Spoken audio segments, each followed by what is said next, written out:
الحمد لله رب العالمين والصلاة والسلام على رسول الله صلى الله عليه وسلم. رب اشرح لي صدري ويسر لي أمري واحلل عقدة من لساني يفقهوا قولي. اللهم علمنا ما ينفعنا وانفعنا بما علمتنا وزدنا علما. أما بعد طبعا siku mbili tatu zimepita bila darasa, kwa hivyo iko haja ya kupitia kidogo aya 40 kuelezea tena, alafu tuunganishe na 41 insha Allah. Lakini hii pia unapochukua aya fupi ya aya 39 ili kupata kuelezea kwa jumla hizi aya tatu ambazo zenye kwenda katika maudhui moja, ina umuhimu wake pia. aya 39 tumesema nini? A'udhu billahi minash shaitani rajim. Bismillahir rahmanir rahim. Udhina lilladhina yuqataluna biannahum zulimu wa inna Allaha ala nasrihim laqadir. Aya hii imeruhusiwa kutoka kwa Mwenyezi Mungu Subhanahu wa Ta'ala kuambia waumini kwamba sasa hivi kwa kule kudhulumiwa sana, kwa kuwa mnapigwa vita sana, kwa hivyo na nyinyi sasa mna haki ya kupigana. Idhin kutoka kwa Allah kwa waumini kuanza kupigana kwa mara ya mwanzo baada ya miaka 15 kupita, idhin mshatoka. Sasa hivi ingieni katika midan al-ma'raka al-midaniya, vita katika uwanja. Mwanzo ilikuwa kwa mdomo, kwa kifikra, lakini sasa mapambano ya kweli. Wa inna Allaha ala nasrihim laqadir, kwamba hapa inatoka idhin ruhusa apiganeni sasa na wakati huo wanatiwa moyo kwa kwamba hamtakuwa peke yenu. Mwenyezi Mungu ndiye atakayekupeni nasr, na ikiwa nasr kutoka kwa Allah hakuna nasr nyingine. Wama nasru ila min indillah, wama nasru ila min indillah, hakuna kushinda isipokuwa kutoka kwake Mola mwenyewe basi. Na ikiwa mwenyewe katoa ahadi, wa inna Allah ala nasrihim laqadir, na kwamba Mwenyezi Mungu kuwanusuru na kuwakinga na kuwahami na kuwalinda na kuwasaidia katika vita wanapigana madhal kwa ajili ya haki, kwa ajili ya njia yake Allah. Kwa hivyo Allah laqadir, inna wa laqadir, kutilia mkazo zaidi. Halafu tukaisoma aya, hawa watu biannahum dhulimu, wale waliopewa idhini ya kupigana, alladhina ukhriju min diyarihim, ni wale ambao waliotolewa katika majumba yao bighairi haqqin, pasipokuwa na haki yoyote ya kutolewa, kwa dhulma na kwa maonevu. Uonevu uliopita, wakatolewa katika majumba yao kutoka Maka wakakimbilia Madina, wakahaji ila Madina. Kwa nini wametolewa? Alladhina ukhriju min diyarihim bighairi haqqin illa an yaqulu rabbuna Allah. Hii kauli kusema la ilaha illa Allah, Mola wetu ni Allah, na maabudu Mungu mmoja, hatutaki kuabudu masanamu na ushirikina wa aina yote ile. Basi hivyo ndio ikawa ndio sababu ya wao kutolewa katika mji. Wanataka watu wote wawe kama wao, kwenye kuabudu masanamu na kwenye ushirikina tu. Na tumesema sisi kauli bighairi haqqi illa an yaqulu rabbuna Allah. Kwa nini nasema rabbuna Allah?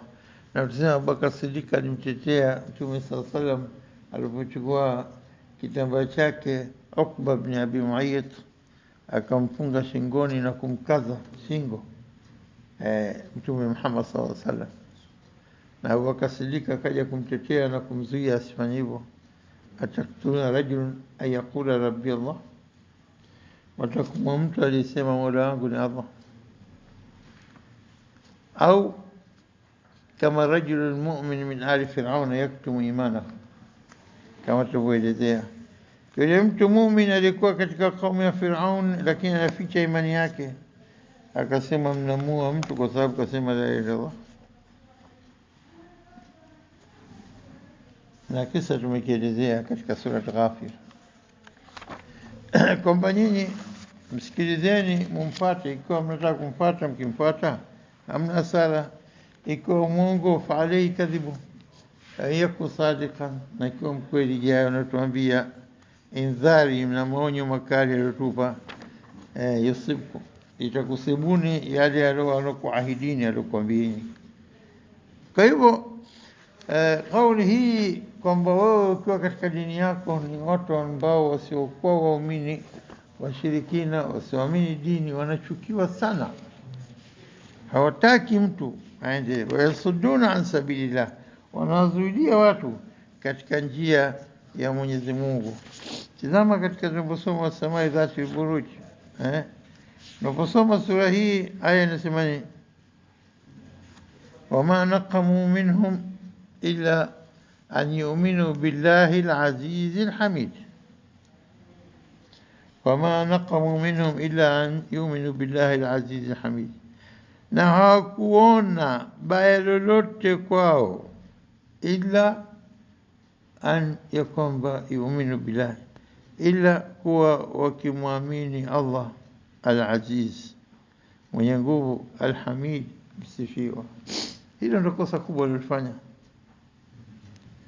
Hivyo ndivyo walipoteswa, wakatumbukizwa katika Khandaki, wakaunguzwa moto, wakateketezwa waumini na mfalme Jabbar. Na tukitizama katika surati al-Maida pia aya 59, aya inasema qul, waambie ahli kitabu ya Muhammad, qul ya ahli al-kitab hal tanqimuna, wama naqamu, nasoma hawajafanya baya lolote. Hal tanqimuna minna, yani nyinyi mnatuchukia sisi, hamna sababu yote ila an amanna billahi, ila kwa sababu tumemwamini Allah, wama unzila ilaina, na tumeamini yale yaliyoshuka kwetu, tulioshushiwa na Allah. Wama unzila min qabl, na yale yaliyoshushwa kabla kwa Musa na Isa, tunaamini yote haya, kullu min indillah. Wama waambie hivyo, ya ahli alkitabi hal tanqimuna minna illa, mmekuwa chuki na sisi, mmetuchukia, tumefanya makosa. Kwa jambo gani? Kwa sababu tumemwamini tu. La amanna billahi, na aliyoshushwa tumeamini, aliyoshushwa kabla yetu. Wama unzila ilaina, wama unzila min qablik, min qabl, wa anna aktharakum fasiqun, wengi wenu mtakuwa mafasiki. Hivi ndivyo aya ya sura al-Maida aya 59 inavyosema. Kwa hivyo kosa kubwa wanaliona watu wasiokuwa watu wa imani, wanaona kwamba nini, kwamba hawa kosa lao, kwa nini wanamwamini Mwenyezi Mungu mmoja, kwa hivyo wanafanya dhulma na kuwatoa katika majumba yao bila haki. Na uovu huu kama ungeendelea, basi pangelikuwa na uharibifu wa kuteketeza na kuvunja na kubomoa kila sehemu ambazo walikuwa wakiamini umma hizi mbalimbali, wakitaka kubomoa sehemu walizokuwa wakiabudu ili pasiabudiwe Mwenyezi Mungu tena. Na kila mmoja wakati wa mtume wake na majengo yao walikuwa wakikaa kwa ajili ya kufanya ibada. Na kama tulivyoona imetaja hapa kwamba Mwenyezi Mungu amezuia kitendo hiki kisitendeke kwa hajm, bimaana kubomoa na kuvunja.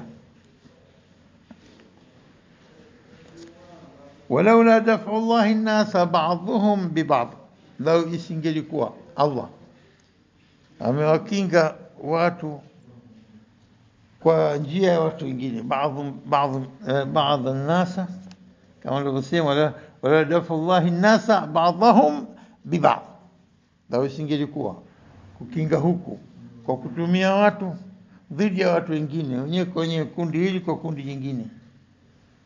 Lau ingekuwa sio hivyo, basi hata sehemu za kuabudiwa zingebomolewa. Walaula daf'u Allahi an-nasa ba'dahum bi ba'd lahuddimat sawami', ametaja maabid, sehemu za kuabudu toka zama za Musa na Isa mpaka Mtume sallallahu wakati wake, misikiti. Kataja sawami wa bi'a wa salawat wa masajid, aina 4 ya majengo ambayo wanakaa wakiabudu wakati wa Nabii Isa na wakati wa makuhani kama tulivyosema, na watawa ruhban, rahib ruhban, hao watu waliokuwa pamoja na wasista nuns walikuwa na majumba yao special ya kuabudu, inaitwa sawami, monasteries. Lakini za watu hasa, sio watu wote, wale watu wakubwa wa kanisa na nini. Halafu bai'atun, ni makanisa ambayo watu wote, watu wa desturi wanasali. Baadaye kubadilishwa, Qur'ani haitambui kanisa, inatambua bi'un, jam'i ya bai'atun. Bai'a ni jengo la watu wote wanaokuwa wakimfuata, walikuwa katika nasara wakiabudu. Bi'un, bai'atun moja, bi'a nyingi. Sawma'atun, hii ni monastery. Sawami' majengo walikuwa wakiabudu hao wote watu ahli nasara. Sawami' wa bi'a. Salawat ni majengo ambayo walikuwa wakiabudu wakati wa Nabii Musa.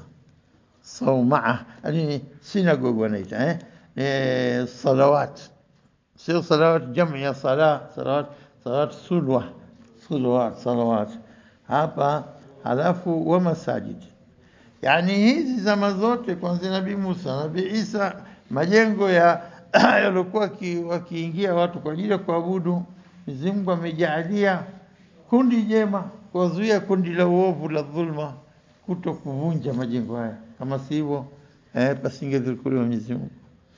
Walaula daf'ullah, daf'u Mwenyezi Mungu kuzuia kwa kukinga, daf'ullah kule kuzuia kwa Allah, annasa kwa njia kutumia watu, baadhum bi baadh, wenyewe kwa wenyewe, waovu na wema, wakazuia waovu wasitende kitendo hiki.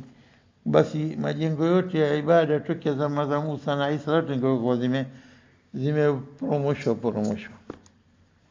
Aya hii la hudimat, hapa kataja majengo 4 ya watu hasa yani nasara sawami, na watu wa desturi bi'a, na watu wa Musa kaumu ya Bani Israil salawat, na Waislamu misikiti iliyojengwa wakati wa Mtume Muhammad sallallahu alaihi wasallam mpaka sasa, wa masajid ambao ndani yake yudhkaru fiha ismullahi kathira, utajwa ndani ya majengo haya wenye kuabudu na kumdhukuru Mwenyezi Mungu kwa wingi.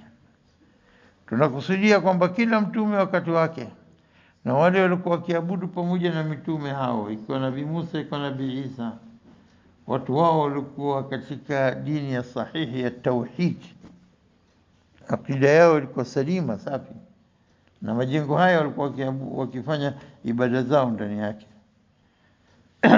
Naam, kwa hivyo tutaona kwamba Mwenyezi Mungu Subhanahu wa Ta'ala amejalia majengo yake ya watu kufanya ibada zao zisivunjwe na watu waovu, hawa, kwa kujalia kundi jingine jema la kuzuia. Hata wengine wakasema kundi waumini wakawa na nguvu kuzuia hao. Na tunaona pia kama hilo neno kwamba kuvunjwa kwa majengo ya ibada kama ilivyokuja katika surati al-Baqara, imetaja pia katika wakati walipopigana Jalut na jeshi lake Goliath, anaitwa kizungu Jalut wa junudi, walipokuja kuwapiga waumini katika Falastini. Ilikuwa qalu rabbana, wale waumini wamesema rabbana afrigh alaina sabra, tumiminie, tupe sisi subra, wathabbit aqdamana, na tuthibitishe miguu yetu kuweza kukabiliana nao, wansurna ala alqawmi alkafirin, tunsuruna qawmi makafir, fahazamuhum biidhnillah. basi kwa idhini ya Mwenyezi Mungu nusra yake imekuja, wakawashinda kwa idhini ya Mwenyezi Mungu, kamshinda huyu Jaluta wa junudi na jeshi lake. Huyu Jaluta alikuwa pandikiza mtu, hakuna yote anaweza kumsogelea. Kwa kizungu naita Goliath. Goliath and David wameti sana visa hivi, kwamba Nabii Daudi anaye mtoto siku hizo, akaambia wache mimi nimuue, akachukua jiwe akamrushia akamua. Ndo hapo ikaja hapa kataja mfumo gani, namna gani kumua. walamma barazu li Jaluta junudi qalu rabbana afrigh alaina sabra wa thabbit aqdamana wansurna ala alqawmi alkafirin fahazamuhum, wakawashinda waumini, wakawashinda hawa biidhnillah. Bila shaka hapo ndo Mwenyezi Mungu ndo anasema kwamba hapa katika aya yetu wala yansuranna Allahu man yansuru, atamnusuru Allah yule ambaye anayesuru dini ya Mwenyezi Mungu. Fahazamuhum biidhnillah wa qatala Daudu Jaluta, David akamua Jalut, Goliath. وآتاه الله الملك وقتل داود جالوت وآتاه الله الملك والحكمة. baadaye akapewa utume, akapewa na ufalme Daudi na mwanae Suleiman ibn Daudi, kaendelea kisa. Halafu kasema nini? Mwenyezi Mungu akampa utume na hikma na mulku, ufalme, waalamahu mimma yasha. Walaula daf'u Allah, tunalinganisha aya hii sasa kutoka hapa na hii aya 40 tunasoma huku. Walaula, na kama ingelikuwa si دفع الله الناس بعضهم ببعض. آياتك كنا سمعنيني ولولا دفع الله الناس بعضهم ببعض لهدمت صوامع وبيع وصلوات ومساجد يذكر فيها اسم الله كثيرا. hukum itaja sehemu za mabada, lakini hapa imekuja kwa ufupi tu, walaula dafa Allah nasa ba'dhum bi ba'd, kwa kutumia njia ile ile watu wema kuzuia watu waovu wasivunje maeneo ya ibada. walaula dafa Allah الناس بعضهم ببعض لفسدت الارض, kakupa natija moja kwa moja hapa. Nini ingelivunjwa huwa sawami wa bia wa salawatu wa masajid, majengo aina 4 ya majengo abara tarikh, kutokana na mitume mbalimbali, majina mbalimbali yametumika, maeneo ya kukusanyika watu kuomba dua. wallahu nuru samawati wal ardh mathalu nurihi kamishkatin fi misbah misbah fi zujaja ila akhir aya. Alafu inakuja sehemu gani? fi buyutin adhina Allah an turfa'a wa yudhkara fiha ismu, katika nyumba ambazo Mwenyezi Mungu fi buyutin adhina Allah, ametoa idhn Allah an turfa'a wa yudhkar, rafa' wa dhikr, kuinua utaji wake, au yarfa kama ilivyokuja wa yarfa Ibrahimu alqawaid min albayt wa Ismail, yani kuinua, kuimarisha na kujenga kwenda juu, kujenga jengo lote. Anturfa, kujengwa, wa yudhkar, na kutaja bismillah. Kwa hivyo hapa katika surati Nur hiyo aya 36 na hapa imetaja kwamba nini, majengo haya ya kama yangelivunjwa la hudimat, sio la hudimat hadam. Alhadam kubomoa na kuvunja, la kutoa shada, kuvunjwa kwa jeuri, hudimat. Na hapa kataja la hudimat, na ingelivunjwa لهدمت لو ngelivunjwa laula dafa Allah nas ba'dhum bi ba'd, kule kuvunjwa kwa sehemu kaa hakuna ibada, watoto wanainukia katika njia, hamna akhlaq, hamna tabia za kidini, kwa sababu sehemu za maabid za kukusanyika kupata baraka za Mwenyezi Mungu na uongofu wake wameshavunja. Kwa hivyo natija yake hapa kakupa la fasadatil ardh, ardhi ingefisidika. Aya hii katika al-Baqara aya 251 hii ingelikuwa sio Mwenyezi Mungu kujalia dafa Allah an-nas ba'dhum bi ba'd la fasadatil ardh, walakin Allah dhu fadlin ala alamin, kutokuharibika, kutokufisidika ardhi kwa kuzuiliwa majengo ya ibada, kwa kuacha watu wema, kwa kuzuia watu waovu wasifanye jambo hili. Hii ilikuwa ni fadhili kubwa kwa ulimwengu wote, sio binadamu tu. Walaula, kwa hivi, walakin Allah kazuia isitokezee hiyo, wala ardhi sifisidike. Walakin Allah dhu fadlin ala alalamin, Mwenyezi Mungu ndio mwenye fadhila juu ya walimwengu wote wa kila aina, binadamu na asiyekuwa binadamu. إذا تلك آيات الله نتلوها عليك بالحق وإنك لمن المرسلين. Haya naambiwa Mtume sallallahu alaihi wasallam. Sasa tukirudi katika aya yetu sasa, aina hizo nne zote ambazo zinafanywa ibada ndani yake, na siku zote kwamba inapokuwa sehemu za ibada ziko wazi na Mwenyezi Mungu anatajwa sana, na kama hapa ilivyotajwa lahudimat sawami wa bi'un wa salatu wa masajidu, yudhkar fiha ismullahi kathira, natajwa Mwenyezi Mungu kwa wingi sana. Swala linakuja hapa ametaja aina nne za ibada, za majengo ya ibada. Hal mpangilio kwa mujibu wa mwanzo ilianza sawami, alafu kaja bia, alafu kaja hivi, mwisho ndo masajid? Labda inaweza kwa hivyo, lakini tazama balaghati lugha, balagha yake kwamba unaposoma hapa Allah subhanahu wa ta'ala alitaka iwe nini? Masala hadmi, kuvunja na kubomoa, iwe sawami wa bia, kwa sababu kuja kwa Mtume khalas batal ibadati zote zilizokuwa zikiabudiwa na mitume wa kabla, nyakati zao zilishapita.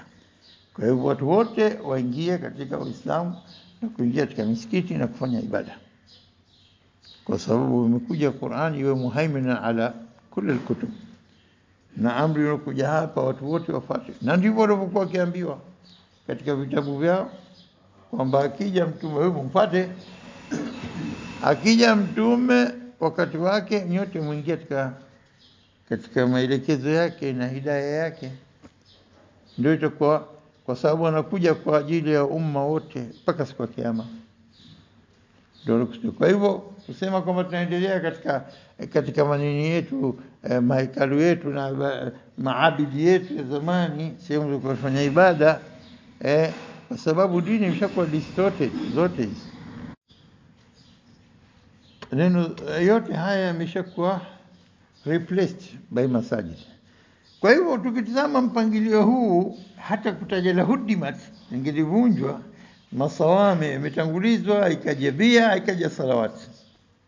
Kwa nini imeakhirishwa? Kwa sababu inaambatana kuvunjwa hudimat na haya matatu, lakini na masajid inakwenda yuzkar fiha ismullah, ili kudhukuriwa jina la Mwenyezi Mungu, inakwenda pamoja na utajwa mwisho.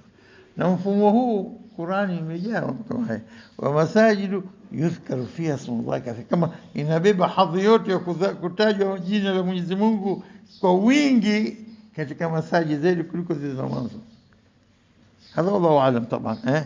Wamesema hiyo kwa sababu mara nyingi mfumo kama huu, kama nilivyosoma, la yastawi ashabu nari wa ashabu janna, kasad hashr, la yastawi ashabu nari. Kwa nini watangulizwa nari kabla ashabu janna? Heshima wapewe ashabu janna. Kwa nini? Kwa sababu la yastawi ashabu nari ashabu janna, kwa sababu kuna maelezo yatakuja kufuatia janna. Ashabu jannati humul faizun, ashabu jannati humul faizun, kwa sababu kuna maelezo, sije kafikiri hao ndio faizun, ashabu nari wakaja mwisho. Kwa hivyo kwa mwisho, kwa sababu kuna maelezo yanayofuatia kuhusu ile iliyotajwa mwisho.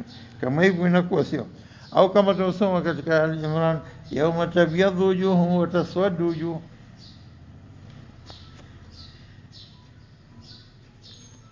Tabyadhu wujuh wa taswaddu wujuh imekuja kwa nature, lakini kwa nini? Kwa sababu imetajwa mwisho taswaddu, fa amma alladhina swaddat, kaja maelezo juu swaddat wujuhum kafartum ba'da imanikum. Tayeb, almuhim hapa tumetajua aina nini?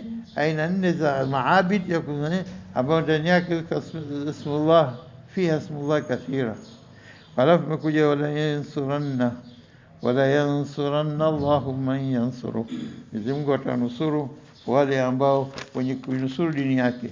Mwenye kumnusuru Mwenyezi Mungu haina maana kwa Mwenyezi Mungu anataka msaada kunusuriwa, la, dini yake amekupeni nyie. Kwa hiyo bebeni jukumu, bebeni amana ya kunusuru dini yenu, itakuwa kama kwamba mmenusuru Allah. In tansurullaha yansurkum. Sasa yeye atakamnusuru, afia kunusuru nyie, ndio mwezo kila kitu. Lazima mfahamu lugha maksudio.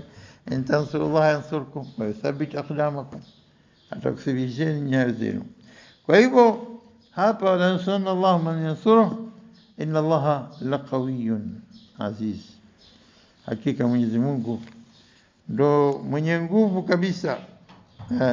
Anna Allah, hakika yeye ni mwenye nguvu, qawiyun wa aziz, na ni mtukufu, la yughlab, asiyeshindwa kabisa.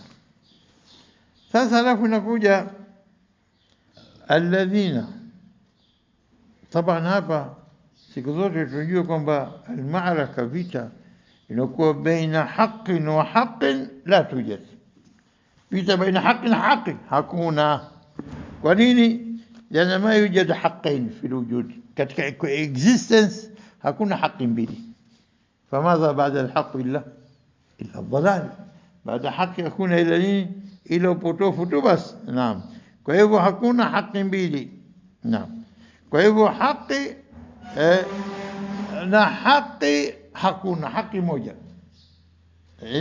haki kutoka kwa Mwenyezi Mungu, alhaq min indillah. Na alipotaja wa in taifatani katika aya ya 9 sijangapi katika sura al-Hujurat, wa in taifatani min almu'minin, makundi mawili ya waumini iktatalu, wakipigana, fa aslihu bainahuma. Sasa wote watakuwa katika haki? La, iko haki watagombana. Alhaq moja tu, alhaq ahaq an yuttaba. Kwa hivyo moja ndio atakaye katika haki, moja katika batili. وإن طائفتان من المؤمنين اقتتلوا فأصلحوا بينهما، suluhisheni baina yao. فإن بغت إحداهما, kwa hivyo kuna baghi, kuna dhulma imepita kwa kundi moja dhidi ya kundi la pili. فإن بغت إحداهما على الأخرى فقاتلوا التي تبغي, lipigeni vita lile lenye kufanya dhulma, hata tafia ila amri Allah, mpaka liingie katika amri ya Mwenyezi Mungu. فإن فات فأصلحوا بينهما بالعدل واقسطوا, usuluhisheni baina yao kwa uadilifu, na fanyeni uadilifu katika kusuluhisha. Kwa hivyo alhaq ma alhaq, hakuna vita haki za haki, hakuna, kwa sababu haki moja Mwenyezi Mungu. Ama alhaq bil batil, almaraka baina alhaq wa batil la tatul, haliwezi kuendelea, kwa sababu haki labda an yantasir ala albatil, au sio?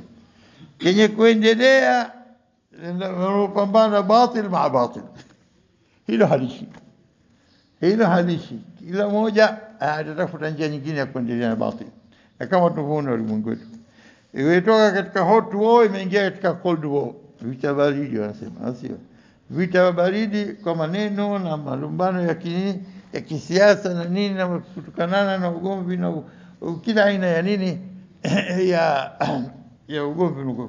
Lakini unapoingia katika midani, katika vita katika hot war, pale ndio unakuwa vita vinakuwa direct military combat, hiyo hotu. Kwa hivyo batil kwa batil havisiti, vikitoka katika aina hii ya vita ni katika ile, kwa sababu batil na batil hamna malengo ya Allah ndani yake. Tayeb, hapa tunaendelea. wala sallallahu man yansuru inna Allah la qawiyyun aziz. Qawi wa aziz, dalili ya kuonesha kwamba wakati panapokuwa haki inapigana batil, haki wakatekeleza yale yaliyoamrishwa, basi ni watu wema, watu wa haki, Mwenyezi Mungu anawapa kila msaada mpaka wanakuwa washindwa, kwa sababu Allah qawi wa Allah aziz. Yeye ndio mwenye nguvu zaidi kuliko nguvu zote, na ndio mwenye asiyeshindwa kabisa. Alladhina immakannahum fil ardh, nani hao? Tukichukua aya kabla yake alladhina ukhriju min diyarihim, akachukua alladhina tena. Alladhina immakannahum fil ardh, at-tamkin fil ardh, kupewa madaraka kuweza kuendesha ardhi. Alladhina, wale ambao immakannahum fil ardh, iko makusudio watu waliohaji kutoka Maka kwa kwenda Madina, wakakaa na ndugu zao Madina, wakawa na madaraka katika kuendesha amri ya jamii yao kwa vile alivyotaka Mwenyezi Mungu. Alladhina immakannahum fil ardh, halafu basi kutekeleza kwa mambo ya Mwenyezi Mungu nini? Aqamu salata, wamesimamisha sala, wa atau zakata, na wakatoa zaka, wa amaru bil ma'rufi, na wakaamrishana kufanya mema, wa nahau anil munkar, na wakakatazana kufanya maovu. Mambo haya yakipatikana katika jamii baada ya kupewa madaraka kuiendesha ardhi na wakati maamrisho ya Mwenyezi Mungu, wataona yamo katika mambo mane haya. Mambo mane: kusimamisha sala, kutoa zaka, kuamrishana mema na kukatazana mabaya, halafu baadaye walillahi aqibatul umur. Walillahi aqibatul umur, yani kwa Mwenyezi Mungu ndio nini? Marejeo ya mambo yote. Mambo yote mwisho wake yanakuja kuhukumiwa mbele ya Allah subhanahu wa ta'ala. Wa bihadha naktafi, wallahu a'lam.